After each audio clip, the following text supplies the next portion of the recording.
Hello, I am Dr. Ada Gonzalez, and I am really excited to be in here with all of you. And my talk today is about how to lead with conversations that connect, because the 21st century require a type of leadership that connect, being that in the workplace or in your own business, if you are just having a conversation, a sales conversation, or if you are having a conversation with the people that collaborate with you, you need to know how to have conversations that connect. The other day, I was at the supermarket when I heard the sound of something breaking maybe a couple of aisles beyond where I was, and immediately a loud torrent of words, things like, "You can be such a clumsy fool. You never do anything right. I don't know why I put up with you. You are a good-for-nothing blinkety blank." Well, I'm sure you have heard or even witnessed something similar to this, being that in the workplace or in the supermarket or on a park or even with your own family. The first sentence that comes out of your mouth can connect or can repel other people.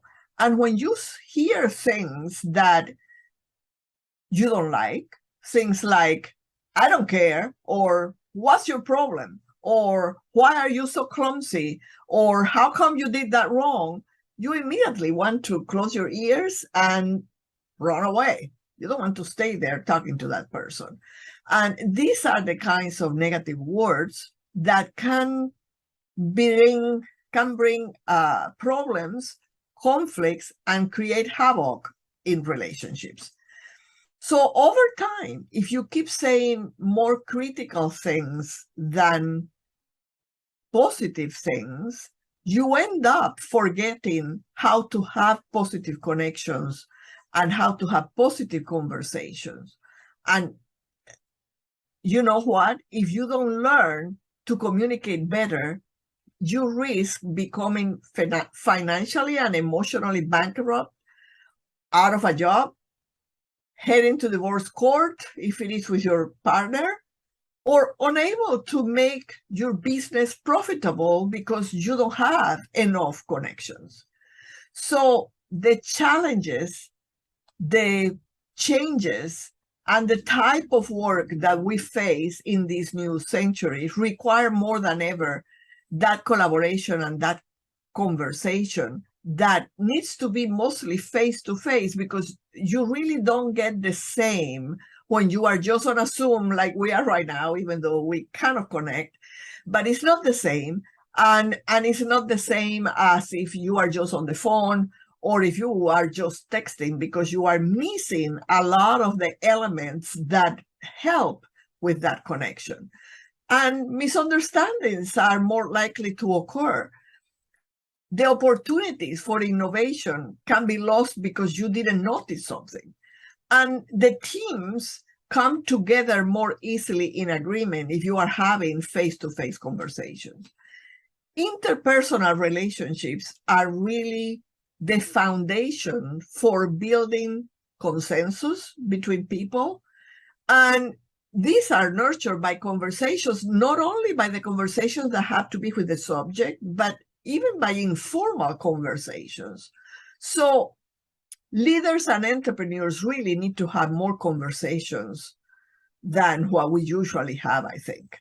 Margaret Whitley said, "A leader these days needs to be a host, one that convenes diversity, who convenes all viewpoints in a creative process where our mutual intelligence can come forth."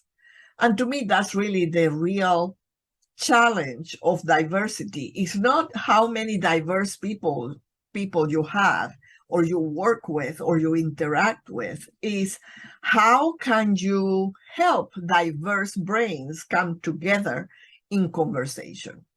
Because after all, if you are a leader of your own business or of an organization, you spend probably around 75% of your time communicating. And yet, half of the leaders that I know and that research shows, half of the leaders really don't know enough dialogue skills to be successful, to be effective in their communication. And that is costing their companies or your own business a lot of dollars annually. Because poor communication is a sure path to destroy relationships. At work or at home, your relationships suffer when you do not share your thoughts and your feelings in a way that leads to better understanding and to connection instead of misunderstanding and bickering. So the best way to have effective communication is to engage in open dialogue. Dialogue is the opposite of a monologue. You know, a dialogue requires that different people speak. A monologue is just you talking, and that doesn't lead anywhere. When we come together in dialogue, we are making meaning together. It's about taking responsibility for your own thoughts and emotions and for your messages and for the way you communicate. And in order to have an effective dialogue, you need to be able to open a space that is safe, that you feel that you can be vulnerable, you and the people around you can be vulnerable, and that you know the others can embrace your understanding and their understanding, and that people are not going to misunderstood, but they are going to try to give the time and the space for your feelings and other people's feelings to be able to be expressed without fearing that they will be criticized or ridiculed or looked at with contempt. And therefore, you will need to create a protective structure where all the brains can be engaged.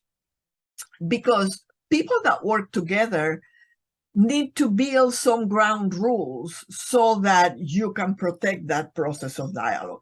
Something as simple as not swearing, if that's something that is important for you and your group, that will protect the process of dialogue. It cannot be a free-for-all where everybody will just say whatever comes to their brain in whichever way it comes, and then feelings are hurt and people decide not to open their mouths. And in order for that space to be safe, you also, above everything, need to show respect and acceptance. Because partners take each other seriously and treat each other kindly. When that happens, then screaming, attacks, or cursing is not tolerated. Emotions are going to be kept on check. And all parties will be willing to listen and to consider all perspectives, because your perspective is not the only one. And so you will build tolerance and respect for the unique strengths of each person, and you will include everybody's thoughts. You will remember that differences add to the collective benefit, and that acceptance and trust develop as opportunities for interaction increases. So at the same time, dialogue will require that you silence your own mind, that you don't keep thinking random thoughts all the time. And you need to recognize that you can learn from everybody. There is always something you can learn from everybody, even when you don't agree with their ideas, especially if you don't agree. Conversations otherwise will become boring and ineffective if nobody feels that they can speak their mind. Conversations falter and fail when opinions and worldviews clash, because then it causes people to become defensive. Now, the problem is we all have different ways of thinking and looking at the world. So if you are clashing, if you are having a bad, negative debate type, your conversation will escalate into conflict. It will disintegrate into silence eventually. But on the other hand, dialogue is fundamental for relationships to be created and nurtured. And it's really the glue that holds relationships together. It's thinking together in relationship. It's talking with others, not talking to others. I will repeat that because it's important. It is talking with others, not talking to others. I grew up in Cuba, and Cubans can be loud and like to talk a lot. But I remember many evenings experiencing conversations in my parents' porch where people would come sit down on the rocking chairs or other kind of chairs and express their thoughts and opinions forcefully with passion. But I knew that at the end of the evening, everybody will hug everybody else and the relationships will keep being as strong as they were before because people were talking with each other. They were talking in the context of strong, loving relationships. And I think that's how my fascination with conversations started. But yet, when communism came, and nobody could be sure who was an informant or not, those open conversations stopped because nobody could trust what would happen if they said the wrong thing that could be interpreted as anti-government. So, unfortunately, I found out after I left communist Cuba and came into the free world that many times people in business or in love relationships or in families many times feel that they need to walk on eggshells because they are fearing the reaction of others, or they are fearing that the other person is going to stab them on the back. Connections happen in conversation when people feel seen, heard, valued, and validated. So fruitful conversations lead to connections and to effective action. What makes those conversations effective? Well, I want you to remember just 3 C's, the 3 C's of effective dialogue. Number 1, clarity. You don't get to clarity by being judgmental or assuming that you know it all. Sometimes you can be so sure that you know what the other person is going to say that you stop listening. And then you jump in with your own opinion, only to find out that you were really out on left field because that was not really what the other person was thinking. To gain clarity, you need to be able to be willing yourself to speak with clarity, but also you need to be willing to listen deeply to understand. And you need to take the time to reflect on what is being said. Listening means that we need to listen not only to the words that are spoken, but also to what is not being said, to the ideas, to the emotions, and only listening with our ears, with our eyes, with our mind, and with our heart will be what will let us listen deeply, listen to understand. I worked with a couple of partners a few months ago who were getting ready to dissolve their partnership because they couldn't work together well. And one of them recognized that he had been in several other partnerships before, and for one reason or another, it had been terminated. So he decided that this time around, he wanted to make an effort to save that partnership. And in exploring the situation, we realized that the main issue was that neither of them was truly listening to understand and appreciate each other. Each one was tending to think that their thoughts were the right ones, and they could not see beyond their difference. They could not see that their strength came precisely because they have different ways of thinking and different ways of analyzing situations. Now, when they learn to really listen to each other, they develop a new appreciation for what each of them brought to the partnership. And then they were able to work together, to keep working together, and their small business just took off because now they were really collaborating together, which takes me to the second C, which is collaboration. If you see your conversation partner as your enemy, you will not be able to collaborate. You will be afraid that your ideas are not good enough. You will be afraid that the other person will not listen to your ideas. You will be afraid that you will not be valued. You will be afraid that your ideas might be stolen. You will be afraid that you will look stupid, and therefore you will shut up. But unless we cultivate openness of mind and curiosity and flexibility, and you share your values and your ideas clearly, your communication will not be effective. The brains that work together bond together. So through storytelling, to dialogue, to empathy, the diverse brains can connect and create a culture of collaboration, of creativity, and of openness that will move your business forward, because we learn better together and we learn from each other's experiences. And that's why it's important to share stories about successes and stories about failures too, because the greatest service you can offer others is to share and explore together your own thoughts, your own feelings and dreams and wisdom. And then the third C is compassion. So the first C is clarity. The second C is collaboration. And the third C is compassion.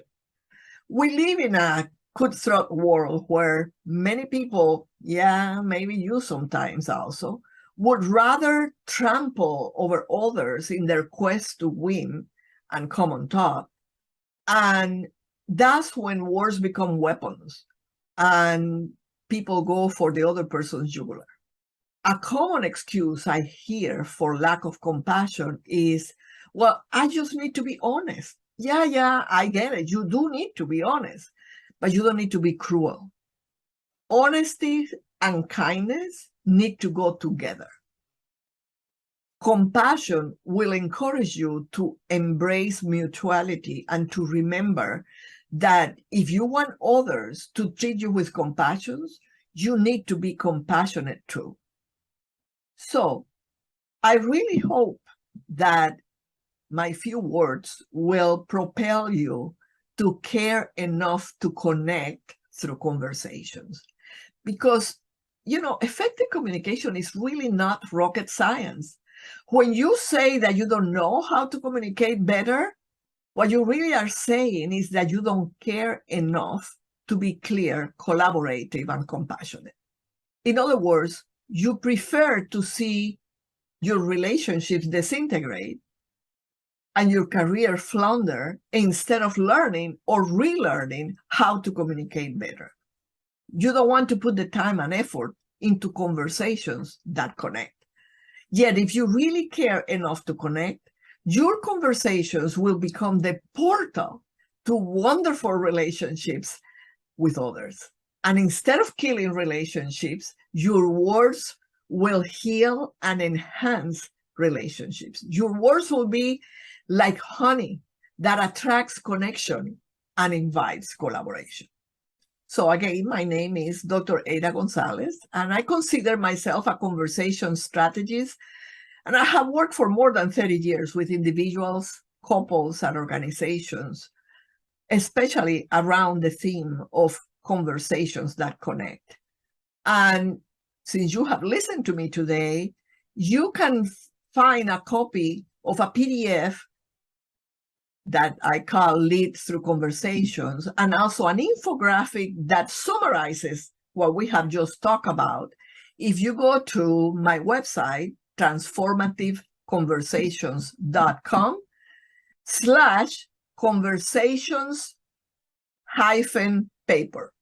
So transformativeconversations.com/conversations-paper, and there you will be able to ask for this, and you will be able to get it for free. So thank you very much for your attention, and I hope that we can connect at some other time in whichever other way is possible for us. Have a great day.